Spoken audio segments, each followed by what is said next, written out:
warahmatullahi wabarakatuh.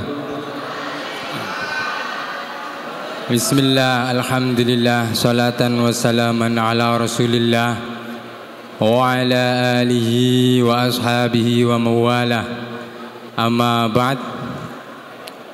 Yang mulia dan yang sama-sama kita muliakan bersama, pengasuh sekaligus Ketua Yayasan Kesejahteraan Pendidikan Islam Al-Mukarram Abah Yai Ali Murtado MAMSI, yang alhamdulillah sudah hadir di tengah-tengah kita bersama. Semoga beliau beserta keluarga selalu sehat walafiat. Amin ya rabbal alamin. Yang mulia dan yang sama-sama kita muliakan bersama, alhamdulillah pada pagi hari ini kita kedatangan kiai sekaligus motivator sekaligus dosen dan masih banyak lainnya. Siapa beliau? Beliau adalah Gus Rifkil Muslim Suyuti dari Lirboyo. Selamat datang, Gus. Yang terhormat dan yang sama-sama kita hormati seluruh jajaran Dewan Kepala Lembaga dari semua tingkatan yang ada di lingkungan Pondok Pesantren Ulumuddin Yayasan Kesejahteraan Pendidikan Islam, dari mulai tingkat TK, SD, SMP, MTS, SMA, SMK, dan Aliyah. Yang tak lupa yang Bapak banggakan, putra-putri, siswa-siswi, dan seluruh santri yang ada di lingkungan Pondok Pesantren Ulumuddin yang alhamdulillah pada pagi hari ini menghadiri undangan kami dalam acara motivasi Islami Pondok Pesantren Ulumuddin pada tanggal 2 November 2024. Maaf. Pertama-tama marilah kita panjatkan puja syukur kehadirat Allah Subhanahu wa taala karena ridho dan kesempatannya kita semua alhamdulillah bisa berkumpul di tempat yang insya Allah penuh barokah. Amin ya rabbal alamin. Salawat beserta salam tercurah limpahkan kepada junjungan besar Nabi Muhammad sallallahu alaihi wasallam. Nabi Muhammad sallallahu alaihi wasallam. Nabi Muhammad sallallahu alaihi wasallam. Semoga kita semua mendapatkan syafaatul uzma baik di dunia wabil khusus di yaumil akhir. Amin ya rabbal alamin. Izinkan pada siang hari ini Bapak selaku pembawa acara membawakan susunan acara motivasi Islami yang nanti akan diisi oleh Gus Rifkil beserta istri tercinta yakni Ning Imas Fatimatuz Zahra yang belum di tengah-tengah kita semua, nanti kesini. Izinkan susunan pada acara pagi hari ini yakni yang pertama adalah pembukaan, yang kedua adalah sambutan-sambutan, yang ketiga acara inti, yang keempat sesi tanya jawab, yang kelima nanti ada doa, dan yang terakhir penutup. Untuk kelancaran acara ini dari awal sampai akhir supaya tidak ada hambatan, mari kita buka acara ini dengan membaca basmalah dilanjut suratul Fatihah. Al-Fatihah. A'udzu billahi minasyaitonir rajim. Bismillahirrahmanirrahim. Alhamdulillahi rabbil alamin arrahmanir rahim maliki yaumiddin iyyaka na'budu wa iyyaka nasta'in ihdinas siratal mustaqim siratal ladzina an'amta 'alaihim ghairil maghdubi 'alaihim waladdallin. Amin. Sebelum beranjak ke acara selanjutnya, dimohon dengan sangat minta perhatiannya yang memegang HP. Oke ya, karena pada pagi hari ini kita semua mungkin dan sedang lagi melaksanakan kegiatan ujian. Tapi mohon selama pelaksanaan kegiatan berlangsung, ya, yang memegang HP mohon disimpan terlebih dahulu. Terima kasih. Untuk acara selanjutnya yakni adalah sambutan-sambutan. Adapun sambutan yang pertama akan dibawakan langsung oleh Romo Yai Ali Murtado MA MSI. Untuk waktu dan tempat dipersilahkan.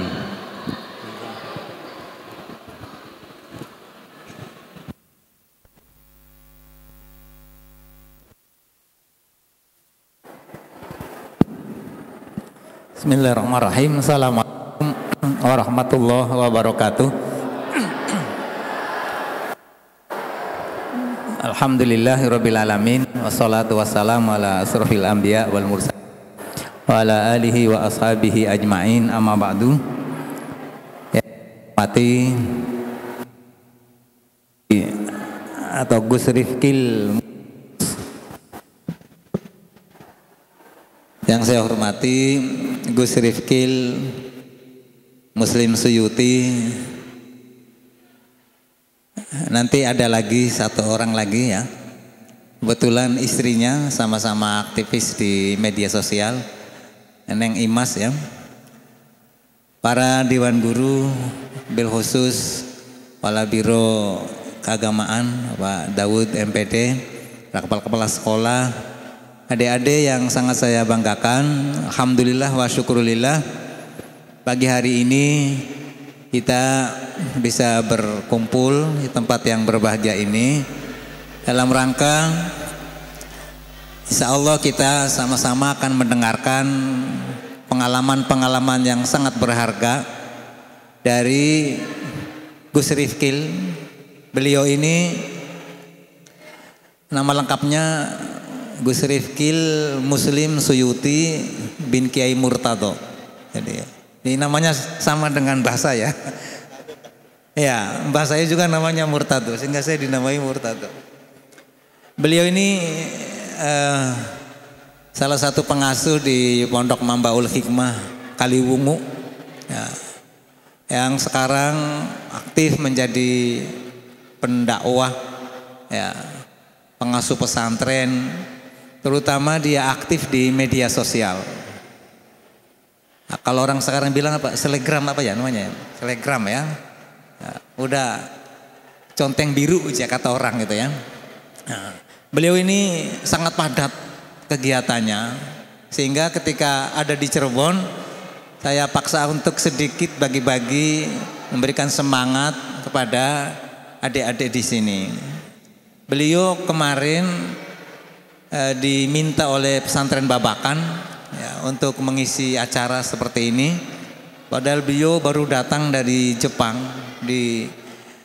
diminta untuk mengisi acara di Jepang 10 hari di sana. Nanti sebentar lagi tanggal 5 ya Gus ya. Tanggal 5 akan diundang di Saudi ya untuk mengisi acara juga. Tentu sambil umroh ya. Jadi ini sangat berharga. Mumpung ada di Cirebon sehingga saya daulat untuk bisa bagi-bagi pengalaman di sini. Saya berani karena beliau ini sekalipun Kiai Gus ya, kebetulan ponakannya Bunda ya. Jadi saya berani. Kalau nggak ponakannya Bunda mana berani ya. Itu. Kebetulan istrinya ponakannya Bunda dari Lirboyo. Kalau orang yang sering aktif di media sosial pasti tahu kegiatannya. Nanti Neng Imas sebentar lagi akan masuk ke sini ya. Mudah-mudahan ini kegiatan yang berkah ya.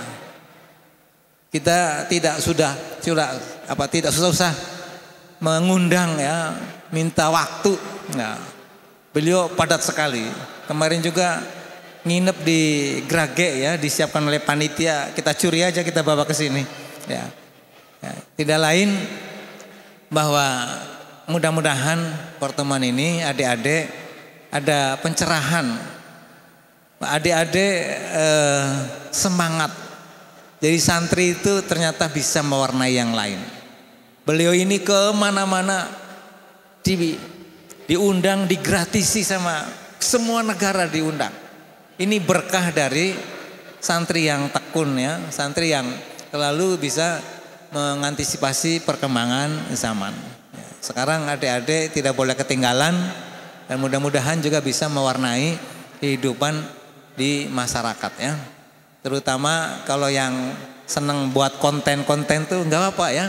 Di sini silakan buat, yang penting mendidik, bermanfaat, jangan konten-konten yang merusak ya gitu. Sekarang kita harus lawan konten-konten yang merusak itu dengan konten-konten yang baik. Dan beliau salah satu dari sekian banyak ya penggiat media sosial yang Masya Allah sangat banyak sekali penggemarnya. Mungkin udah jutaan penggemarnya ya. Oke, adik-adik yang berbahagia, saya kira waktunya sangat singkat. Dia jam 1 harus ada di Pekalongan. Ini nanti ini habis ini langsung ke Pekalongan. Di Pekalongan sudah ditunggu oleh panitia ya, dalam rangka sama seperti sekarang ini. Berbahagia adik-adik bisa berjumpa dengan beliau. Mudah-mudahan ini kesempatan yang sangat berharga. Dari saya sekian saja, terima kasih atas kesediaan Gus Rifkil bisa menyempatkan waktu berbagi pengalaman, memberikan semangat, motivasi kepada adik-adik dan juga kepada guru-guru ya. Gus nanti guru-guru juga boleh diberi bahan ya. Itu saja adik-adik ya. Kita manfaatkan kesempatan ini, kesempatan yang langka, kesempatan yang sangat berharga. Ini luar biasa, kalian ini dipermudah oleh Allah Subhanahu wa taala bisa kerauhan Gus Rifkil dengan Neng Imas. Ya. Sekian saja dari saya. Wallahul muwaffiq ila aqwamit thoriq. Wassalamualaikum warahmatullahi wabarakatuh. Waalaikumsalam warahmatullahi wabarakatuh. Terima kasih Abah atas sambutan untuk kita semua. Untuk acara selanjutnya langsung saja. Untuk acara selanjutnya yakni adalah bisa dialog interaktif, bisa juga seminar, bisa juga ya pemaparan singkat atau motivasi Islami dari Gus Rifkil nanti dengan Ning Jazil. Tetapi sebelum saya pembawa acara menyampaikan singkat terkait biografi Gus Rifkil untuk sesi fotonya agak bagus. Untuk sesi fotonya agak bagus, ini yang nyelap-nyelap begini tuh. Di tengah saja. Yang di belakang, mohon. Pak, untuk Pak digeser Pak. Ininya kelihatannya lowong banget ya.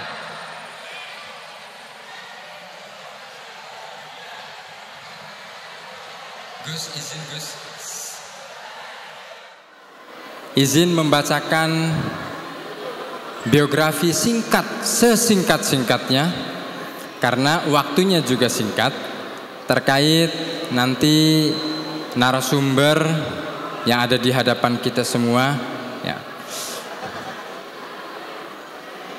Nama beliau yakni adalah tadi yang disampaikan oleh pengasuh Rifkil Muslim Suyuti bin K. Haji Ali Murtadho, atau yang lebih familiar, lebih dikenal dengan sebutan Gus Rifkil. Beliau ini adalah suami tercinta dari seorang nyai yang amat terkenal, aktif berdakwah kekinian, yakni dakwah fil medsos. Beliau dikenal aktif mengasihkan motivasi-motivasi kepada generasi milenial. Beliau adalah Ning Imas Fatimah Zahra.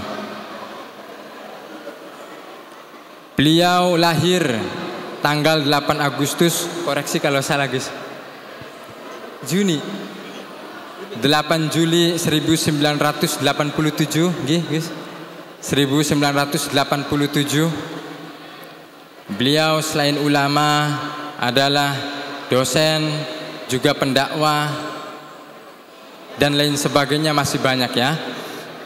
Beliau ini lulusan S2 UIN Wali Songo Semarang. Dan adik-adik yang lagi memegang HP barangkali mau memfollow akun Twitter dan Instagramnya, monggo @rifkilmuslim ya, bisa. Itu saja ya biografi singkat terkait Gus Rifkil. Selebihnya akan dibawakan langsung oleh beliau karena pembawa acara takut salah. Untuk waktu dan tempat disumungguaken Gus.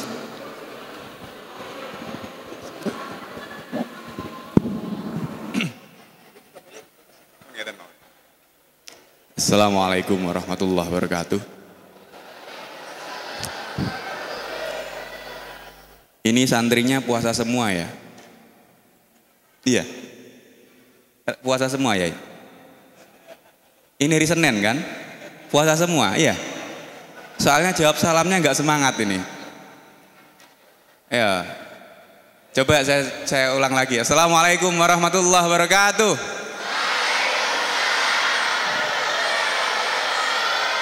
Ya alhamdulillah, meskipun puasa ada yang enggak juga salamnya ternyata semangat. Innallahal witr yuhibbul witra. Allah itu zat yang maha ganjil. Allah menyukai perkara yang ganjil. Kita sekali lagi uluk salam yang paling semangat. Ini kalau salam ketiga kok kalah semangat dibandingkan yang pertama dan yang kedua, saya izin pulang sekarang aja, boleh enggak nih? Oke. Assalamualaikum warahmatullahi wabarakatuh. Tepuk tangan buat Pesantren Ulumuddin ya.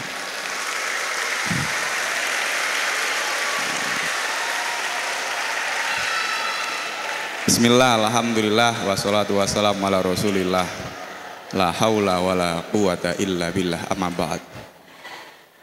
Fadilatil mukarramin wal mukhtaromin, para alim, para kiai, para habaib, para masyayikh yang senantiasa kita tunggu-tunggu fatwa beserta nasihatnya, yang kami muliakan, yang senantiasa kita tunggu-tunggu fatwa beserta nasihatnya, Al-Mukarram Romo Kiai Haji Ali Murtado MA MSI, Bapak Muhammad Dawud MPD selaku bidang pendidikan, ada Bapak Raskadi SPD selaku kepala MA, ada Ibu Dewi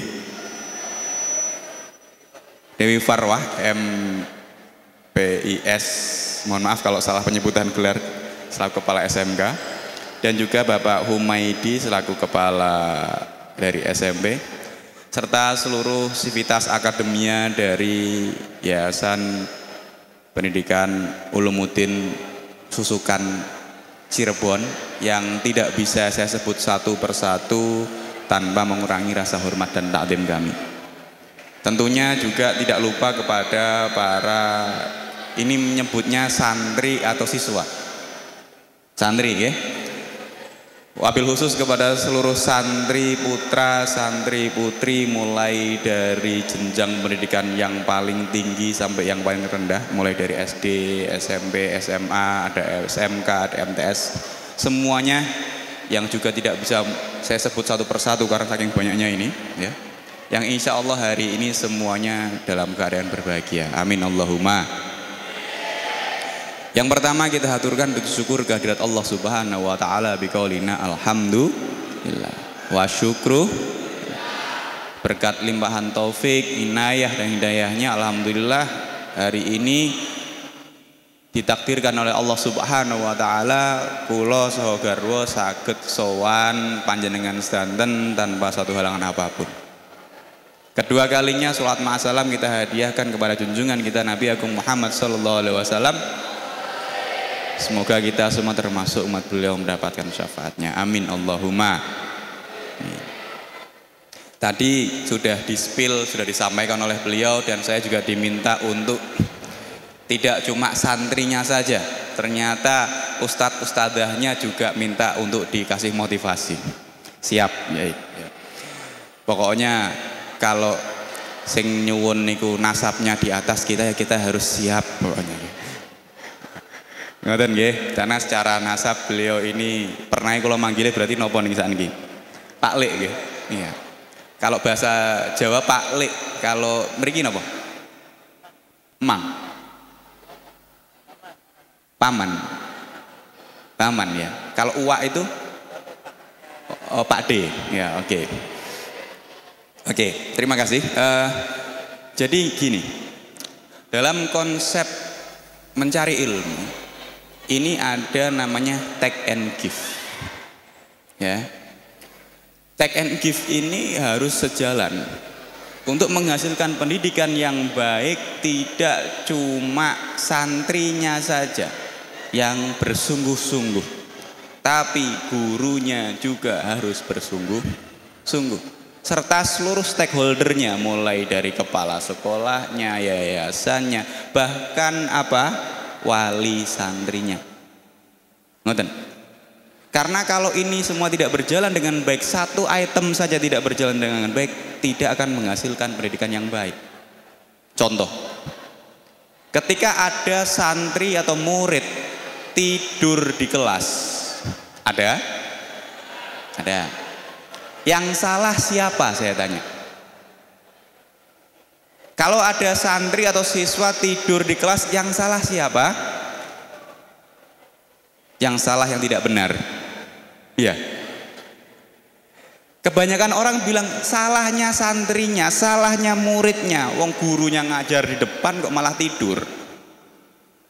Tidak memperhatikan, bercanda sendiri, lari-lari, atau mungkin keluar kelas alasannya ke toilet, ternyata sampai kantin ada. Alasannya ke toilet, pulang ke kamar ada. Atau ayo jamnya berangkat ngaji, jamnya berangkat sekolah, malah cari tempat tidur ada. Semoga tidak ada di sini. Amin Allahumma. Kalaupun ada yang terjadi seperti itu, murni bukan kesalahan murid seseorang tok. Coba, ini saya ke guru dulu ya. Oke. Coba para ustadz-ustadz ini muhasabah dulu. Ya. Kok murid saya ini tidur? Kok kalau jam saya ini banyak yang tidak masuk? Kenapa ya? Gitu loh, muhasabah dulu. Sering saya sampaikan, guru itu harus bisa digugu lan ditiru. Bukan seorang guru ketika diguyu lan ditinggal turu. Oke, sepakat? Maka bagaimana ketika seorang guru ini bisa menjadi seorang yang digugu dan ditiru dan tidak diguyu lan ditinggal turu? Yang pertama, seorang guru, seorang ustadz ataupun ustadzah harus menguasai materi yang akan diajarkan. Betul? Jadi saya ngundangnya ini apa? Adik-adik atau kangkang mbak-mbak?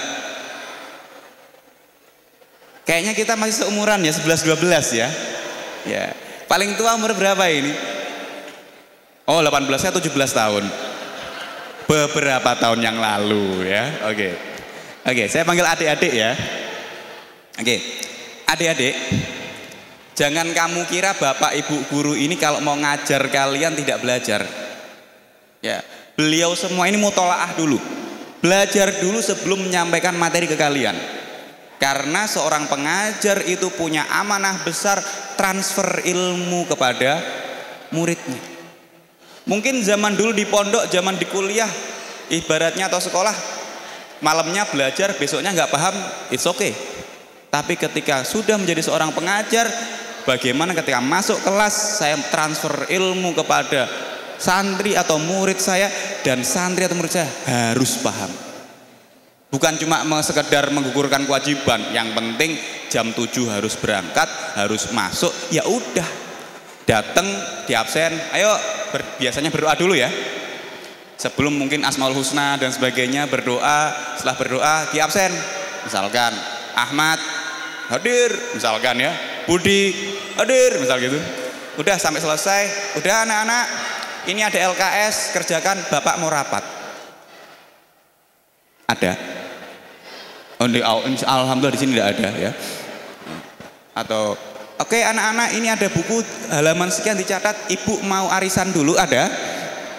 Oh, tidak ada, alhamdulillah.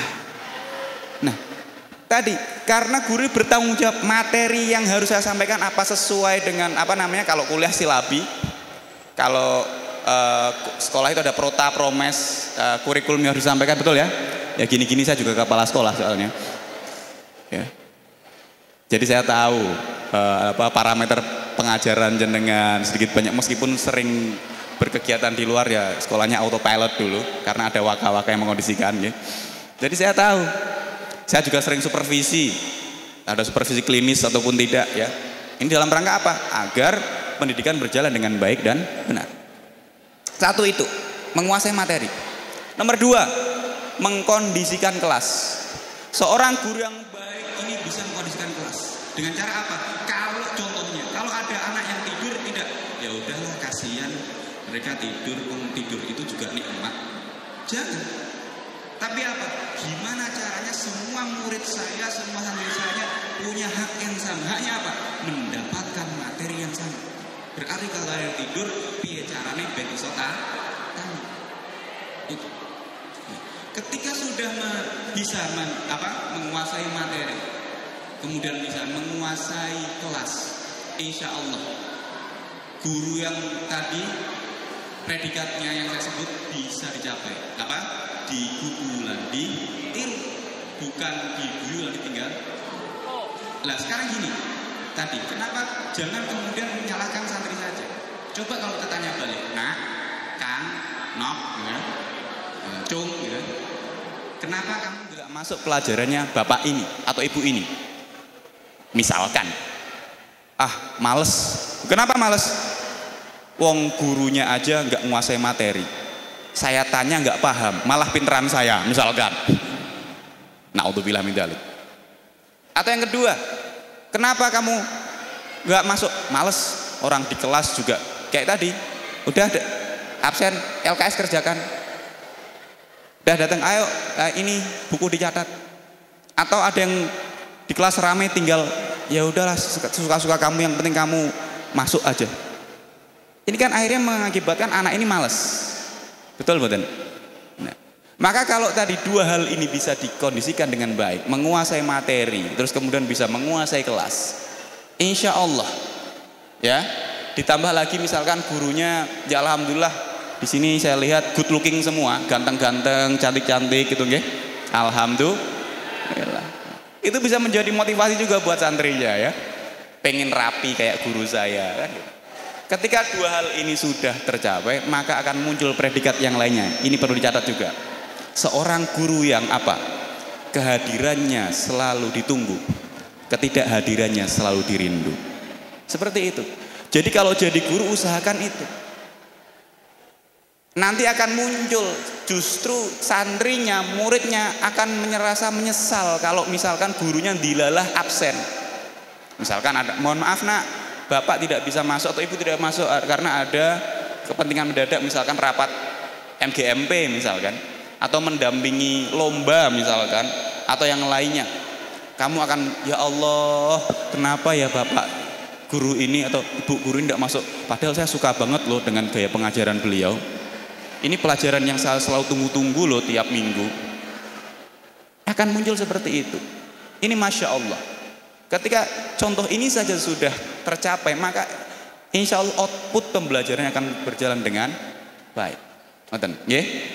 Nah, biasanya seorang santri atau murid ini pasti punya guru favorit. Punya? Ya. Kalau cuma satu kan hampir saya pikir semuanya ya, semua sekolah itu pasti semua anak punya satu guru favorit. Bayangkan kalau satu sekolah semua gurunya adalah favorit dari muridnya, keren sekali itu. Betul atau tidak? Nah, monggo berlomba-lomba, fastabiqul khairat. Ngoten. Karena ada apa? Untuk mencari ilmu itu wajib. Faridhatun ala kulli muslimin wa muslimat. Jangan kamu, kenapa kamu di sini? Ya karena dipaksa orang tua. Jangan ya Dek ya. Iya. Dulu sebelum Gus Dur jadi presiden, kalau ada santri mondok paling ditanya, ngapain kamu mondok? Jawabannya, ya pengen memperdalam ilmu agama. Ya pokoknya pengen jurusan akhirat lah ya. Tapi setelah Gus Dur jadi presiden, kita kaum sarungan nih, santri-santri bisa dengan pede menjawab, ngapain mondok? Mau jadi presiden. Berani enggak?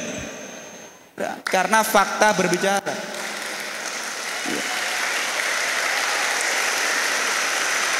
Iya. Harus punya himmatul ulia, cita-cita yang tinggi. Faktanya sudah ada. Fakta berbicara, saksi menjadi bukti. Pernah ada seorang santri yang menjadi presiden, Kiai Haji Abdurrahman Wahid.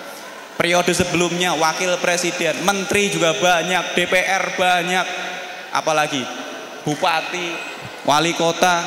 Kalau cuma sekelas Modin, di sini bahasanya Modin atau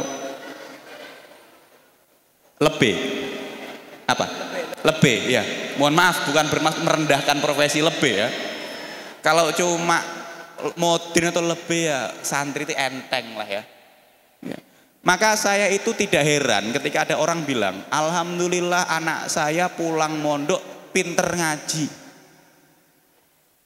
sudah bisa tahlil, sudah bisa baca maulid dan sebagainya. Atau tetangganya bilang, wah tetanggoku setelah pulang mondok seperti ini. Saya nggak kaget. Santri bisa ngaji itu saya nggak kaget. Kenapa? Karena itu bare minimum, standar paling bawah jadi seorang santri itu harus bisa ngaji. Justru kalau ada orang pulang mondok nggak bisa ngaji, saya kaget. Kagetnya kebangetan, naudzubillah min. Tapi kalau santri bisa ngaji, terus kemudian punya skill yang lain, alhamdulillah di sini jenengan tidak mondok saja, tapi juga ada sekolahnya. Juga ada ekskulnya macam-macam. Jadi ketika pulang tidak cuma bisa ngaji saja, tapi juga bisa urusan yang lain, punya keterampilan. Ini yang luar biasa. Itulah kenapa di moto saya nulis iso opo wae iso. Santri itu harus multi talent.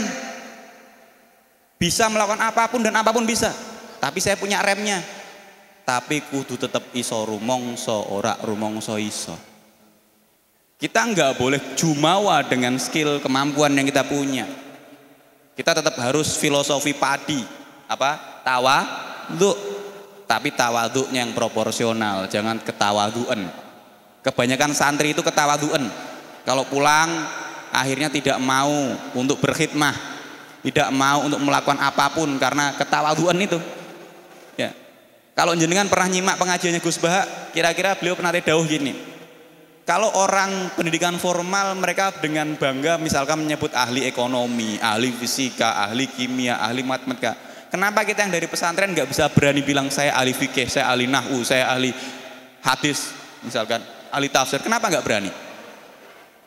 Alasannya tawadhu. Itu bukan tawadhu, tapi kalian karena memang tidak punya mental untuk menunjukkan potensi kalian. Yang penting tadi, meskipun punya potensi, punya kemampuan, tetap harus rendah hati, bukan rendah diri. Bedakan rendah hati dengan rendah diri. Ya. Boleh kok kita memperlihatkan, selagi memang itu kompetensi kita dan bisa dipertanggungjawabkan. Ngerti nggih? Nah, untuk santri-santri ini, guru cukup nggih? Insya Allah di sini semuanya seperti itu, sudah mengaplikasikan konsep yang tadi digugulan ditiru, bukan yang diguyulan ditinggal turu. Dan guru-guru di sini insya Allah kehadirannya selalu ditunggu ya, dan ketidakhadiran selalu dirindu. Amin Allahumma. Nah, untuk santri-santri atau murid-murid ya, ada yang pernah dengar gini enggak?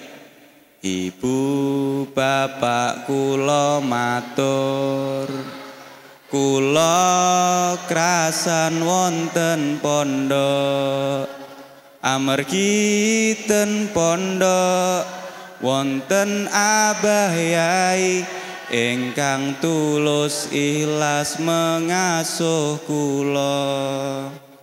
amargi ten pondok ustad lan ustadzah tulus ikhlas ngajari marang kula ila akhirih. Sudah pernah dengar? Pernah? Alhamdulillah hari ini kalian bertemu dengan salah satu penciptanya. Ya? Belum pada tahu ya? Ya, saya Air Kerasan Pondok berasal dari Pondok Pesantren Mambaul Hikmah Kaliwung Kendal. Dan saya termasuk salah satu penciptanya. Oke.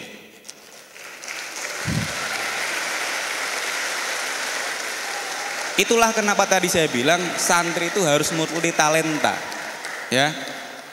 Ini mohon maaf ya, kalau akan mengompori mereka ya. Selain ngaji ini saya itu suka musik, suka seni ya, seni apapun saya suka, tapi bukan air seni yang kamu buang di toilet, bukan ya. Selain ngaji saya suka olahraga dan saya suka seni.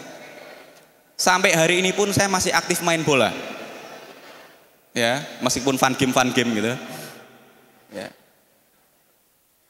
Terus juga masih suka musik meskipun tidak pegang alat. Karena kalau saya pegang alat nanti ada yang komentar nyinyir ya. Wamin ma'asil yaden misalkan ya, repot itu. Ya, kalau bukaannya Sulamu Taufik ya haram semua nanti. Oke. Iya. Monggo, saya juga membebaskan ya. Silahkan bakat-bakat itu digali, teman-teman. Ya, kayak tadi kenapa saya seminar kok ada sholawatannya, ada siirannya. Saya tadi bilang multi talent.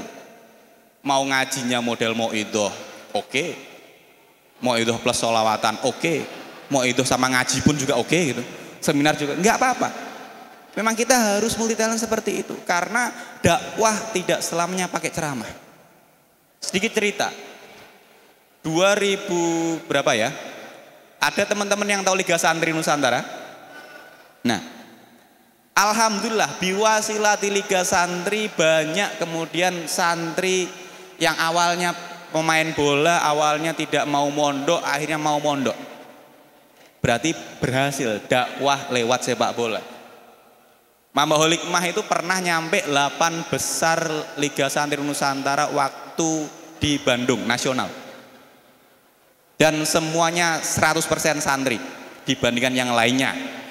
Saya nggak mau nyebut merek yang lainnya. Bisa, ternyata santri bisa. Tinggal kamu mau atau tidak. Maka santri itu harus punya satu kalimat, satu nasihat yang insya Allah jenengan semua sudah hafal. Apa? Man jadda wajadda. Ya. Barang siapa bersungguh-sungguh akan mendapatkan hasil.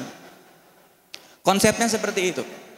Tadi beliau dawuh, saya alhamdulillah, ini cerita, sengaja saya cerita tahadus binikmah untuk ngompori jenengan agar jenengan mau belajar lebih giat lagi. Ya. Kemana-mana saya pakainya seperti ini, pakai sarung, pakai peci, kecuali di tempat yang tidak memungkinkan pakai sarung. Misalkan kayak cuaca yang terlalu dingin.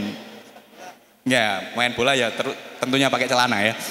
Tapi nggih, kalau tutup aurat pakai yang sekarang itu legging gitu. Contoh, misalkan di Turki gitu. Di Turki kalau Anda pakai sarung malah tidak bagus. Image orang pakai sarung di Turki itu kayak mohon maaf orang habis jima. Ya. Tapi tetap pakai peci. Ya. Di Jepang kemarin karena musim dingin ya terpaksa pakai celana tapi tetap pakai peci. Tapi di tempat pengajian saya usahakan pakai sarung. Dimanapun di kampus-kampus, contoh nanti siang di UIN Pekalongan misalkan, atau kemarin di UII Jakarta, saya pun pakai sarung, pakai peci. Ini yang perlu saya sampaikan kenapa? Maksudnya adalah saya sampai sekarang ini masih dengan sangat bangga sekali menyandang status sebagai seorang santri. Ya. Jangan kalian justru yang masih mondok di pesantren justru malu dengan status santri. Ngoten maksudnya. Ya. Ada satu makalah mengatakan maziltu toliban, selamanya saya adalah santri. Saya akan sangat bangga dengan status saya ini santrinya Mbah Maimun. Anda juga harus gitu nanti sampai kapanpun saya santrinya ya Ali Murtado. Seperti itu. Ya.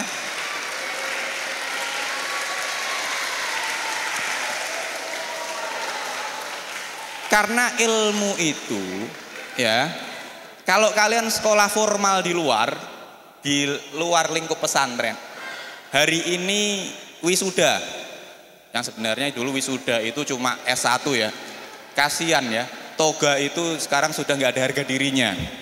Dulu untuk pakai toga itu harus S1, sekarang TPQ aja pakai toga, bener enggak? Nah, misalkan hari ini kelulusan, besok tidak kenal kepala sekolahnya enggak masalah, tapi kalau di pesantren nggak bisa. Kamu itu harus selamanya bertakluk dengan kiai. Karena tidak lain tidak bukan tujuan mencari ilmu di pesantren adalah mencari ilmu yang bermanfaat. Lah untuk mendapatkan ilmu manfaat kita harus apa? Hormat, takdim, khidmah dan sebagainya. Karena orang tua itu ada dua. Ada abur ruh, ada abul jasad. Abul jasad itu bapak dan ibu kalian. Abur ruh ya romo kiai, bunyai dan termasuk juga ustadz-ustadzah kalian. Ini dalam mencari ilmu itu tidak bisa kamu kemudian apa bahasanya lost kontak, hilang sama sekali. Jadi nanti kalau sudah lulus ya, wabil khusus apabila apa namanya santri itu kan tidak cuma ngaji tapi juga ngabdi dulu. Ya, setahun atau 2 tahun di sini kebijakannya saya nggak tahu ya, karena konsepnya ngaji ngabdi, karena al ilmu bit ta'alum wal barokah bil hikmah. Untuk mendapatkan ilmu dengan cara belajar, untuk mendapatkan keberkahan dengan cara berkhidmah. Agar semangat hikmahnya apa? Ada makalah mengatakan man khodama khudima, barang siapa mau berkhidmah kelak nanti akan dikhidmai orang.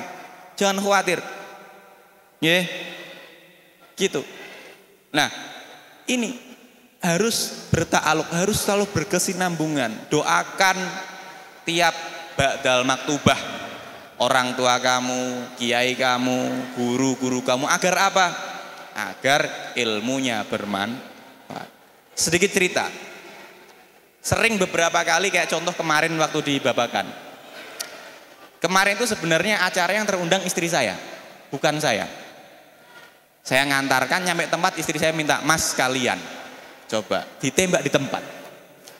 Ya modal saya apa? Cuma tawasul sama kiai saya, sama orang tua saya, sama guru-guru, sama insya Allah kefutuh. Dilalah yo, wayang ngomong yo metu yo muni yo sesuai dengan tema. Tapi ini tidak bisa didapatkan secara instan. Apa-apa yang kamu pelajari di pesantren, ini insya Allah nyantel, meskipun hari itu belum paham. Nanti ketika suatu waktu tiba saatnya, the power of kepepet itu asal kamu sering tawasul keluar. Contoh lagi, kalau tidak salah tahun kemarin atau 2 tahun atau tahun kemarinnya lagi, saya pernah diundang di salah satu nggak perlu saya sebut lembaganya di Jogja, itu Isra Mi'raj. Saya itu mutolaah bawa tafsir Sawi di mobil. Pertanyaan waktu setelah acara Isra Mi'rajnya, gurunya yang bertanya, saya sih tanya jawab, "Gus, izin, ini mumpung ada jenengan, ini sebenarnya pertanyaan dari murid saya belum bisa jawab." Apa pertanyaannya? Kaitan Isra Mi'raj yang tadi ayat sudah jenengan jelaskan, dengan kemajuan teknologi bisa nggak orang sekarang nembus ke Sidratul Muntaha? Dilalahnya di mobil saya mutolaah dan saya masih ingat dawuh pun Al-Mafurlah Kiai Haji Maimun Zubair dan nyantol seketika muncul. Ya, tapi ya mutolaah dulu sebelumnya gitu loh, bukan yang seketika tiba-tiba muncul, apalagi belum pernah ngaji. Insya Allah kalau sudah pernah ngaji pasti akan nyandar, apalagi sering-sering di mutolaah. Nah, maka itu teman-teman yang santri sering-sering mutolaah, belajar, patuhi semua aturan yang ada di pesantren, karena aturan itu untuk dipatuhi bukan untuk dilanggar ya. Dan insya Allah tadi saya matur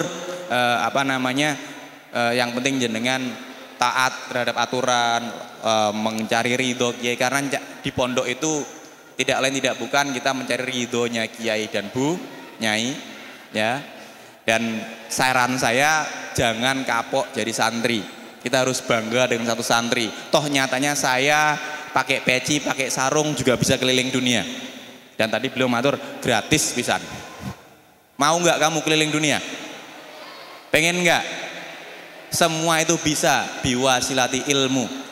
Ya, asal kamu punya ilmu yang baik, ilmu yang bermanfaat, didoakan oleh kiai dan punya kamu, insya Allah jangankan cuma keliling dunia, keliling akhirat juga kamu bisa.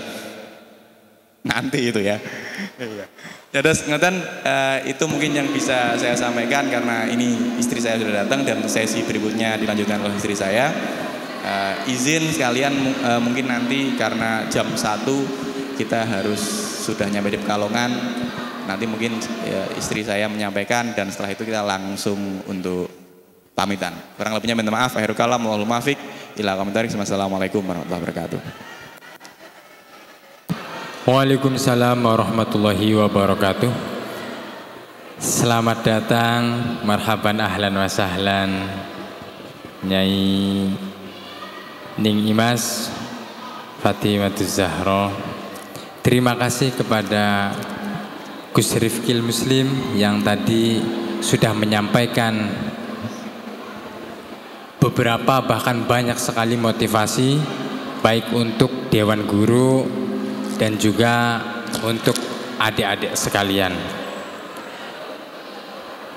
Karena sudah yang dari tadi ditunggu-tunggu sudah berada di tengah-tengah kita semua, waktu dan tempat dipersilakan untuk Ning Imas. Waktu dan tempat dipersilakan. Assalamualaikum warahmatullahi wabarakatuh.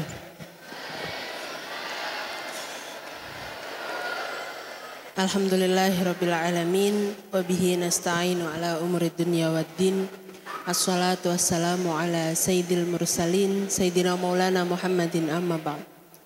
Alhamdulillah wa syukurillah atas nikmat iman dan Islam yang diberikan kepada kita semua, dan alhamdulillah atas kesempatan kita untuk bermuajahah pada siang hari ini. Yang saya hormati Kiai Haji Ali Murtado MA MSI, Kiai Muhammad Daud beserta istri. Alhamdulillah paman saya sendiri dan bibi. Yang terhormat Bapak Muhammad Daud MPD, Bapak Araskadi SPD, Ibu Dewi Kafwah dan Bapak Humaidi yang saya hormati, serta adik-adik sekalian di sini yang berbahagia. Bahagia enggak? Bahagia atau pura-pura bahagia? Bahagia. Alhamdulillah saya berkesempatan untuk menyapa teman-teman semua. Tadi juga sudah disampaikan sedikit banyak nasihat dan mauidhah dari suami saya, dari Mas Rifkil. Semoga itu bisa membuka cakrawala pemikiran adik-adik semua dan bisa meningkatkan semangat adik-adik semua dalam menuntut ilmu. Mungkin sedikit yang ingin saya sampaikan karena waktu juga sudah siang, bahwa di dalam pondok pesantren pada masa-masa kita belajar, di sini mondok semua ya? Mondok semua? Ya, mondok dan sekolah. Ya. Keunggulan ataupun keutamaan daripada pondok pesantren, setidaknya ada 3 hal yang bisa kita ketahui yang tidak ditemukan pada metode pendidikan lain yang non pesantren. Yang pertama adalah di dalam pondok pesantren berbasis pondok pesantren dan juga sekolah, itu kita bisa menemukan paling tidak 3 hal. Yang pertama adalah transformasi pengetahuan. Ini tentu kita dapatkan ketika kita sedang belajar mengajar. Sekolah setiap hari kita pasti mendapatkan ilmu dari guru. Transformasi pengetahuan. Itu yang pertama. Yang kedua yaitu adalah tarbiyah atau pendidikan karakter. Kita diajari untuk hormat kepada guru, kita diajari untuk memiliki karakter yang baik, kita diajari untuk tertib dan disiplin. Itu merupakan sebuah pendidikan karakter yang luar biasa, yang tanpa adik-adik sadari itulah yang akan membentuk adik-adik nanti. Jadi pondok pesantren bukan hanya tentang belajar mengajar mencari ilmu, tapi juga tentang pendidikan karakter. Di sini kalau misalkan mau mandi antri dulu nggak? Antri dulu. Kalau misalkan mau sambangan harus nunggu waktu dulu ya, baru bisa disambang, baru bisa bertemu dengan orang tua, menahan rindu terhadap orang tua. Lah ini merupakan bentuk sebuah pendidikan yang tanpa kita sadari akan menjadikan kita pribadi yang lebih sabar, lebih mampu menunda kesenangan untuk kebahagiaan di masa depan, untuk keberhasilan di masa depan. Ini tarbiyah. Tanpa adik-adik sadari, adik-adik itu sedang ditarbiyah untuk memiliki resistensi yang tinggi terhadap cobaan-cobaan di dalam kehidupan. Bisa difahami ya? Kemudian yang terakhir, di dalam pondok pesantren juga dalam prosesnya kita diajari untuk takdib atau memiliki adab. Tadi sudah taklim, ada tarbiyah, yang terakhir takdib. Kita diajari untuk memiliki etika sesuai dengan norma yang berlaku di masyarakat Jawa khususnya. Supaya apa? Supaya kita ini menjadi pribadi yang berakhlak, beretika dan berilmu. Bukan hanya orang pintar saja, tapi juga berkarakter. Bukan hanya berkarakter saja, tapi juga orang yang beradab. Karena karakter itu lebih mahal dan lebih sulit dibentuk daripada pengetahuan. Teman-teman, kira-kira para koruptor itu pintar atau enggak? Pintar, tapi bermoral atau tidak? Tidak. Karena apa? Karena tidak memiliki karakter yang baik, tidak amanah. Nah, makanya kenapa di sini adik-adik dididik untuk memiliki ketiganya, yaitu memiliki ilmu, memiliki karakter yang baik, dan memiliki sopan santun ataupun adab. Yang harus kita sadari bahwa peraturan yang ada itulah untuk kebaikan kita. Bisa difahami adik? Oke. Jadi setelah ini semoga adik-adik semua yang di pondok pesantren semakin betah, semakin bisa tahu dan menyadari apa sih gunanya saya mondok. Karena sejatinya itu kembali kepada diri kita sendiri. Kita harus mau berusaha untuk menahan perihnya mencari ilmu untuk kesuksesan di masa depan. Karena pasti nanti kalau sudah tua, kalau sekolahnya nggak serius, pasti menyesal. Itu pasti menyesal. Pasti berangan-angan, kenapa ya dulu saya nggak serius? Andai dulu saya lebih serius. Pasti seperti itu. Lah, maka sekarang adik-adik mumpung masih di usia muda, usia di mana produktivitas masih bisa dimaksimalkan, pikiran juga masih sederhana. Ini bagaimana caranya pembelajaran di masa muda itu kita maksimalkan sebaik mungkin agar menjadi bekal ke depan nanti supaya kita bisa mencapai kesuksesan di dunia dan di akhirat. Amin Allahumma. Amin. Mungkin itu yang bisa saya sampaikan, kurang lebihnya mohon maaf. Wassalamualaikum warahmatullahi wabarakatuh. Waalaikumsalam warahmatullahi wabarakatuh. Tepuk tangan untuk Ning Imas Fatimatu Zahro dan juga Gus Rifkil yang sudah mengasihkan motivasi untuk kita semua.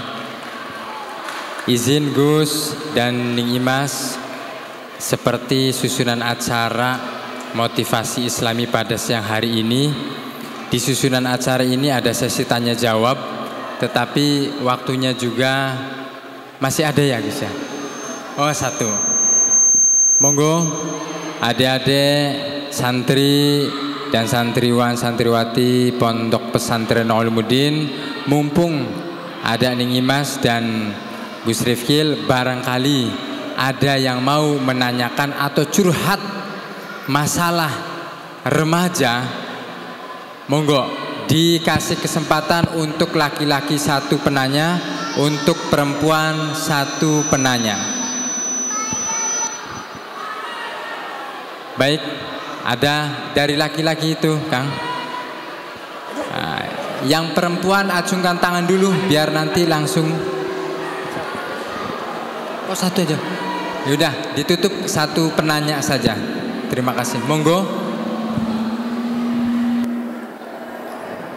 Assalamualaikum warahmatullahi wabarakatuh. Waalaikumsalam warahmatullahi wabarakatuh.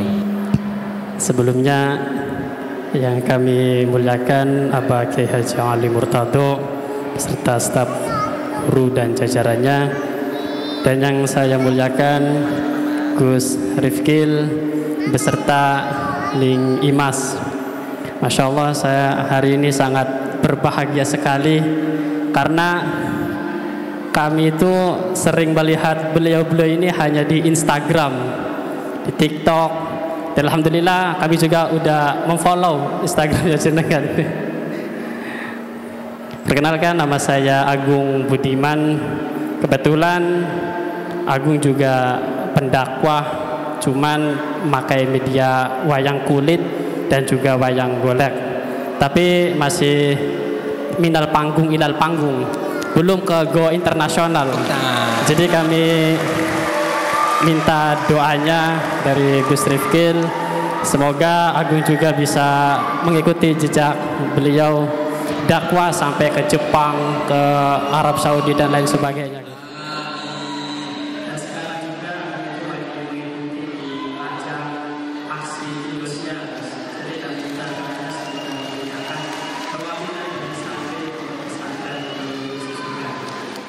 Izin bertanya, bagaimana cara kita sebagai Gen Z untuk menghadapi tantangan zaman yang teknologi juga semakin canggih gitu.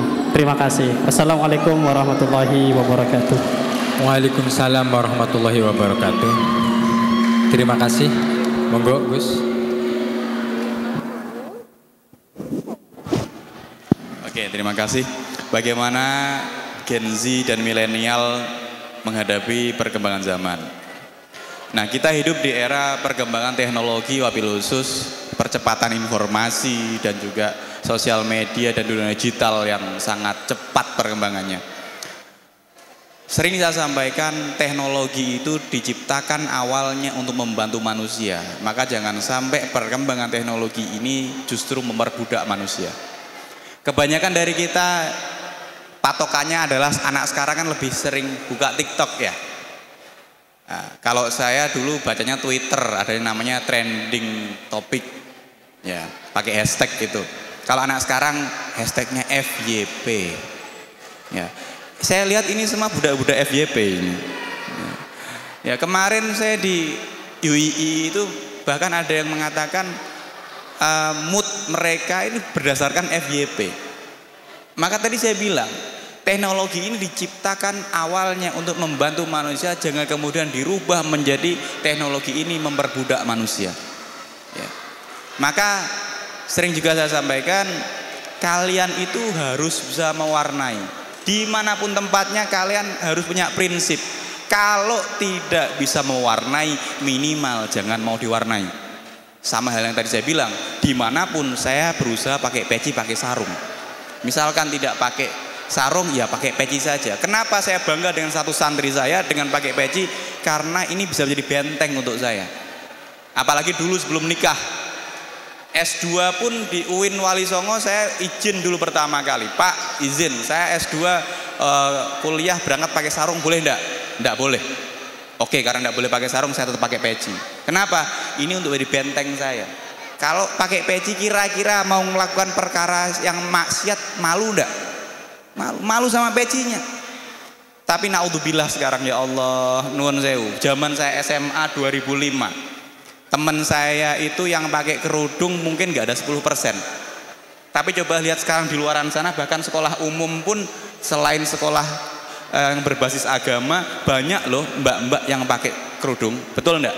Lebih dari 50%, betul? Betul. Tapi zaman 2005 saya kelas 3 SMA, itu lulus saya 2005, itu yang pacaran sedikit ya. Maksudnya pacaran itu malu. Tapi sekarang coba, meskipun pakai kerudung tapi pacaran. Dulu yang nggak punya dulu zaman saya sekolah dulu, yang pacaran malu, sekarang yang nggak punya pacar malah dibully. Padahal jelas-jelas pacaran hukumnya adalah alhamdulillah, saya yakin dan jamin 100% di sini nggak ada yang pacaran. Nggak tahu nanti kalau keluar ruangan, ya, ngoten nggih. Jadi jangan sampai hidup kita ditentukan oleh teknologi, ditentukan oleh trending topic, FYP dan sebagainya. Kamu jangan menjadi generasi yang FOMO. Tahu FOMO? Fearing of missing out. Takut tidak sesuai dengan tren. Coba saya tanya, sekarang celana trennya apa? Celananya gede kan? Kalau kalian mau tahu, itu tren itu SMA saya kelas 2. Satu kelas 2 berarti 2003, 2004, 2005 celananya kayak sekarang. Sekarang berulang lagi. Tren itu selalu berulang. Beberapa tahun yang lalu celananya adalah skinny, pensil atau skinny itu ya kan. Sebelumnya lagi yang kelihatan boxernya, kalau pakai boxer, kalau enggak ya SMS, ya enggak, betul enggak? Tren itu selalu berulang. Tapi ketika kalian pakai seperti ini, tren apapun ya, mau pakai celana jadbre, trennya celana pensil, tren celana seperti sekarang, tetap nyaman pakai sarung ya. Karena sarung peci itu tidak terpengaruh dengan tren. Kalau saya dari dulu, saya tidak suka mengikuti tren, tapi saya menciptakan tren sendiri. Dan saya selalu bangga dengan kostum kesantrian saya. Minimal kalau tidak bisa pakai sarung, pakai pecinya saja. Lah terus kalau main bola gimana? Masa main bola pakai peci, pakai sarung kan tidak boleh. Jadi saya bilang, kalau memungkinkan, selalu saya upayakan. Ini kenapa? Agar tadi kita harus punya ciri khas, kita harus punya trademark, kita harus punya prinsip. Kalian jangan malu jadi santri. Tadi ini luar biasa, Mas siapa? Alumni sini. Ya. Masya Allah, masih santri. Tepuk tangan ya, luar biasa. Beliau luar biasa. Kenapa saya bilang luar biasa? Tadi saya sampaikan berdakwah tidak harus dengan ceramah. Beliau mengadopsi metode yang dipakai oleh Sunan Kalijaga dengan wayang, dakwah dengan wayang, keren sekali. Perlu diapresiasi, tepuk tangan ya. Nah, sudah ada loh contohnya, sudah ikut event nasional, kalian juga bisa. Contohnya sudah ada ya. Jadi ini memotivasi kalian untuk jadi lebih baik lagi, lebih hebat lagi, dan jangan tereduksi dengan perkembangan teknologi. Di sini kan nggak bawa HP loh.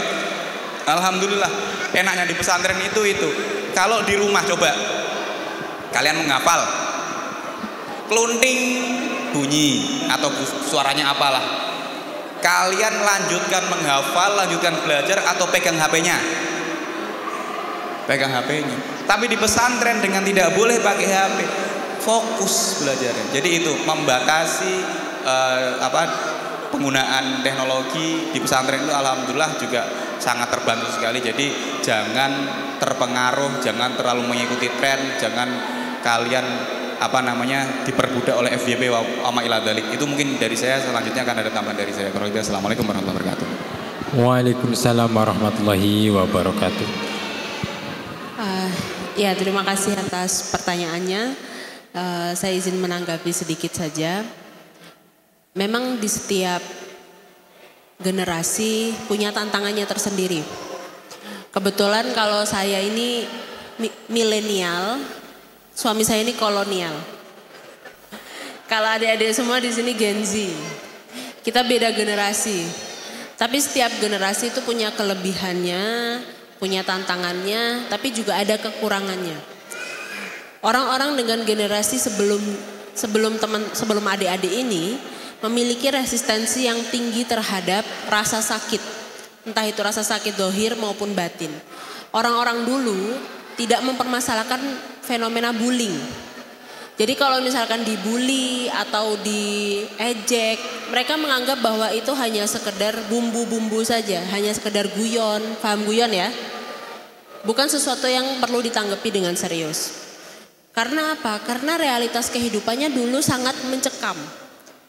Pasca kemerdekaan, kemudian ada pemberontakan G30 SPKI, kemudian ada yang namanya juga krisis moneter, stabilitas negara tidak seperti hari ini. Sehingga mereka mencoba fokusnya yang pertama adalah bertahan hidup.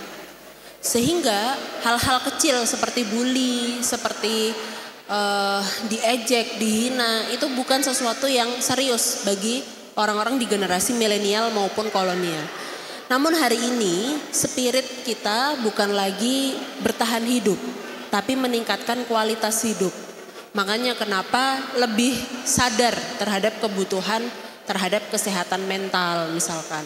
Atau lebih sadar terhadap peristiwa fenomena bully. Lebih peka terhadap hal-hal yang mungkin dulunya itu dianggap biasa, tapi hari ini ternyata jadi masalah juga gitu. Karena memang setiap generasi itu punya tantangannya tersendiri. Oleh sebab itu, tipikal Gen Z yang saya lihat sampai hari ini, para Gen Z ini cukup kritis. Adik-adik ini cukup kritis.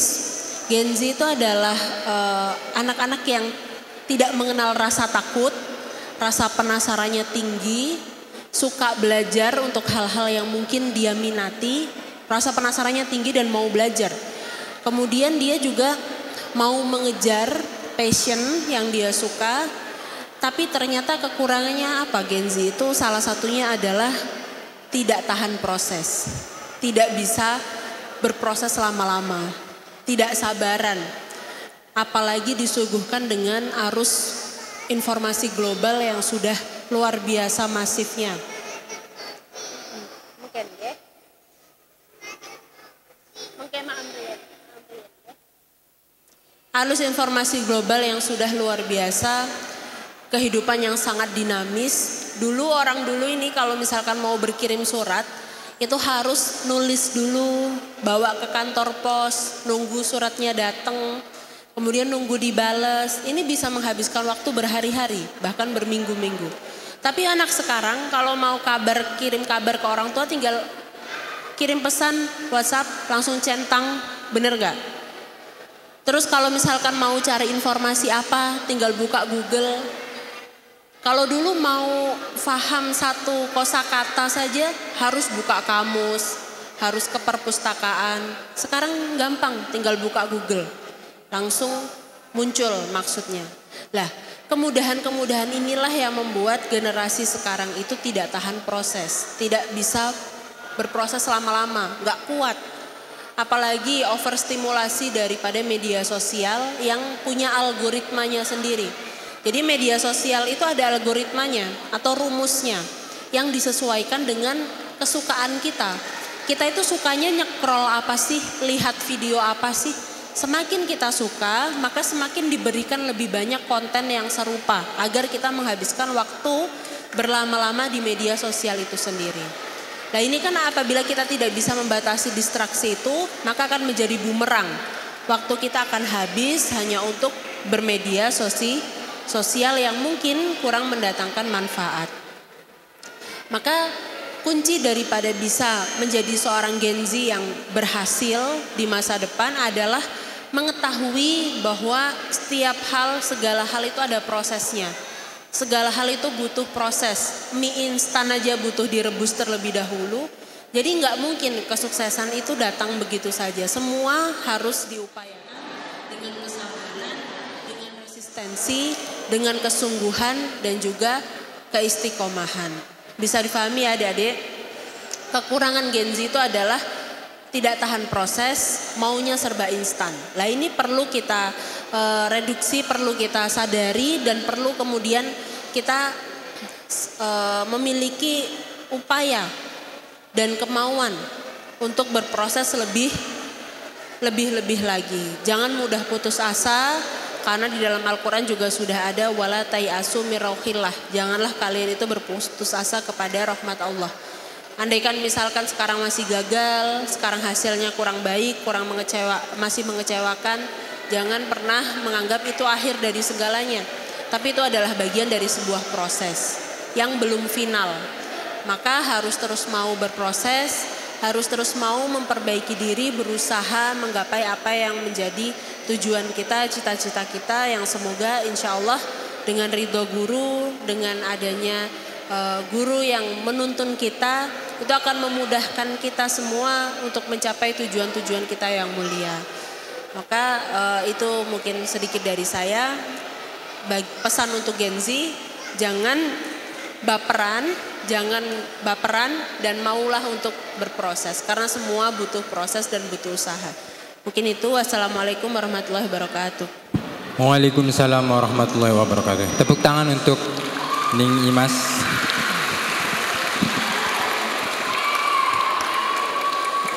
Banyak pelajaran pada siang hari ini yang kita dapat, ya.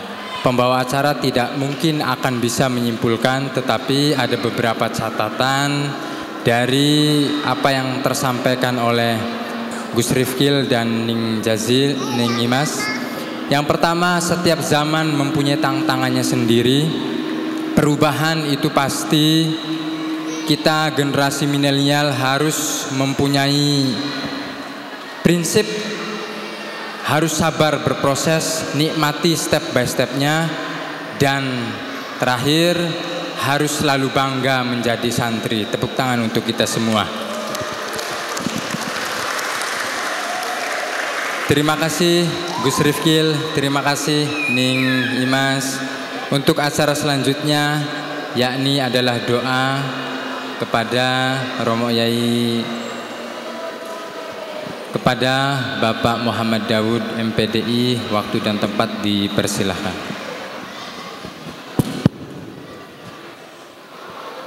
Apa Gus Rifkil?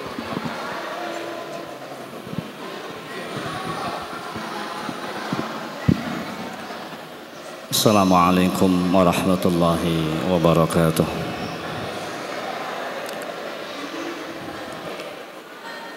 Bismillahirrahmanirrahim.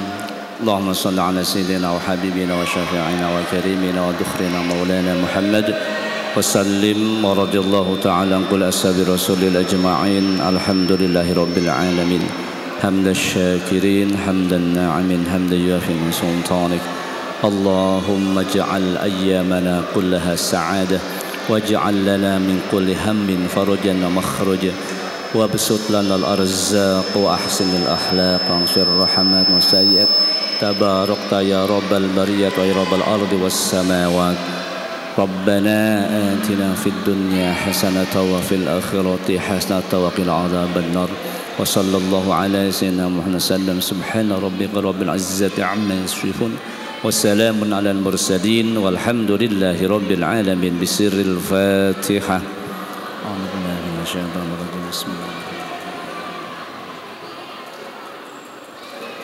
Amin. Assalamualaikum warahmatullahi wabarakatuh. Mohon perhatiannya dulu, jangan dulu keluar. Hello, jangan dulu keluar. Ya, nanti setelah acara ditutup pun, sebelum Abah, sebelum Bunda dan juga Gus Rifkil dan Nyai Imas, jangan dulu meninggalkan ruang utama masjid. Bisa dimengerti ya? Dari awal sampai akhir atas nama pembawa acara, apabila ada hal-hal yang kurang berkenan, mohon maaf. Akhiran, wallahul muwaffiq ila aqwamit thoriq. Assalamualaikum warahmatullahi wabarakatuh. Nggih, nanti foto-foto terlebih dahulu ya.